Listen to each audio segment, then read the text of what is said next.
Hi, and welcome back. This is the Dear Judi series on my channel where I am working my way through several letters written from a serviceman back home to his girl in Texas. Last week we left off after the first letter, which was written on New Year's Eve and New Year's Day of 1959, where Glenwood was telling Judy that he was worried about passing his PT test, and if he didn't pass, he had heard Korea was nice this time of year, which really stuck with me, and I did a little more digging, which, you know, it makes perfect sense that this would be on his mind, even if he's joking about it, because on the same day he wrote the letter, in January 1st, 59, is when Fidel Castro took over Cuba, and that ripple effect, you know, went across all military bases in America was immediate. There was suddenly, you know, a Soviet-friendly government was just a few miles off the coast of Florida for the first time ever, and so that was interesting context. Plus, just before that, a few months before that, what was it called? Let me check my notes.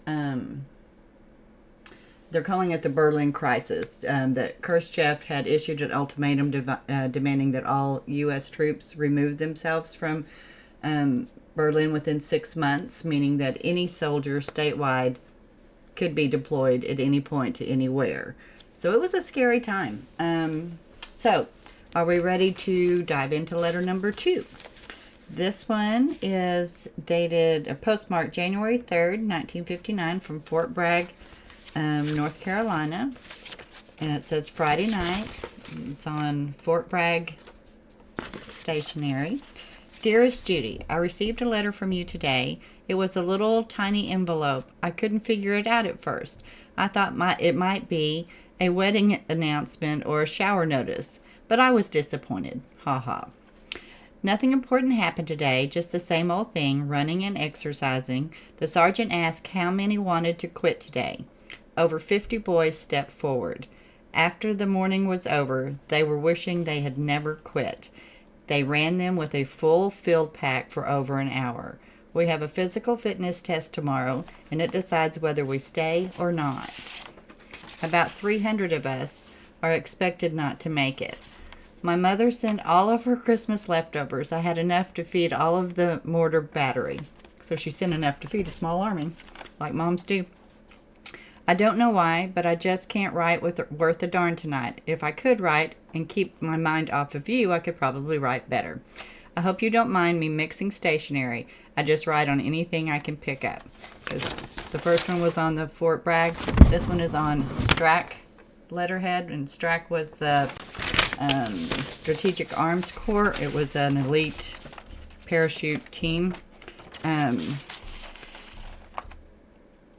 Doesn't look... Let's see, doesn't it look... Okay, let me show you the thing again.